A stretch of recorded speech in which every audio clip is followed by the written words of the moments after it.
The rope gnawed her wrists until bones showed white. Blood traced slow rivers down her forearms, pooling in the dust like accusations. Clara Beaumont had begged for silence hours ago. Now her throat was parchment, her voice a ghost. Tied to the splintered hitching post since dawn, she dangled above the earth, toes brushing nothing but heat. Her calico skirt hung in ribbons, her chemise stained rust and sun-bleached shame. She had come west for a fresh start. All she wanted now was a swift end. "Please, just make it quick," she rasped to the empty yard. The wind answered with a barn door's groan. Somewhere beyond the corral he watched, Harlan Voss, the man who'd promised her a home and delivered a cage. His charm had teeth, every smile left bruises. Boots crunched gravel. A shadow stretched long, swallowing her bare feet. Clara couldn't lift her head. Mercy or monster, she no longer cared. Gideon Hale stepped into the dying light, red kerchief fluttering like a battle flag. His eyes, storm gray and ancient, took in the horror. The girl strung up like laundry, the faded sign above the gate, Beaumont Ranch. His wife's name. His wife's grave beneath the lone cottonwood. A year absent, and some devil had turned sacred ground into a slaughter pen. Clara's gaze flickered up. In that heartbeat, Gideon saw every wound she carried. He moved, no words, just purpose. One hand slid to the small knife on his belt, the one Bea had gifted him on their wedding day. He sliced the first rope. It parted with a snap that cracked the silence. Her arm fell. Blood surged back in pins and needles. She sagged. He caught her before the dirt claimed her. "Easy," he murmured, voice gravel over honey. "You're safe."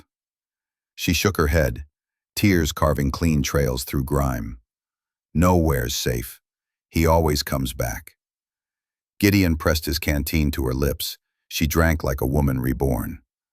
"I can stand," she whispered. "Long enough." He draped his kerchief, Bea's stitching still perfect, across her shoulders. "Who?"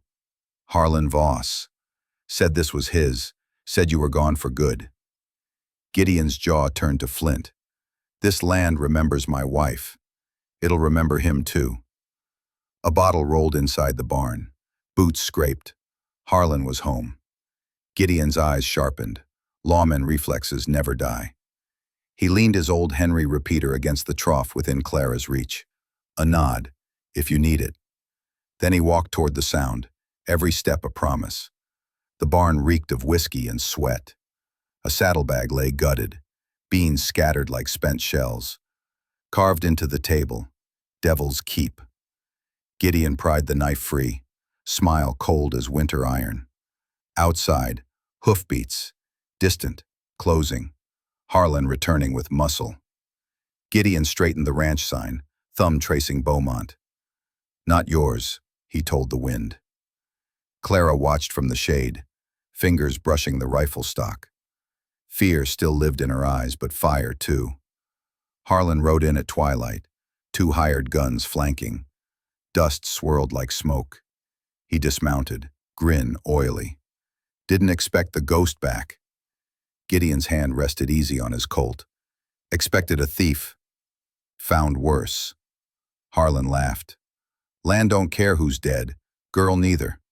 He jerked his chin at Clara. "She screams pretty." The world narrowed to a heartbeat. Gideon thumbed the hammer. Click. "Say her name again." Harlan's hand twitched toward his iron. Too slow. Gideon's shot kicked dirt at the man's boots. "This ranch ain't yours. You hurt what's under my roof. You'll swing for it." Harlan's bravado cracked. Behind Gideon, Clara rose, legs shaking, rifle steady on the fence rail.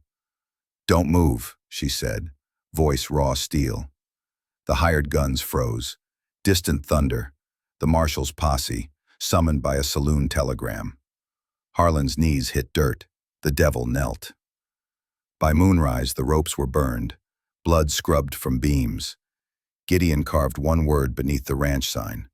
Peace. Clara sat on the porch sipping water, scars already fading to stories. "Think the land forgives?" she asked. Gideon smiled faint. "It grows over the hurt, if you let it." Dawn found her packing a small bindle. Gideon offered work, tending horses, mending fences. "Tomorrow," she said, "when I'm ready." He nodded. She touched the kerchief. "You saved me." "No," he said. "You saved yourself. I just cut the rope." Live, subscribe, and hit bell. Next chapter Monday, 8 p.m. Eastern Standard Time. Comment, peace, to keep the light burning.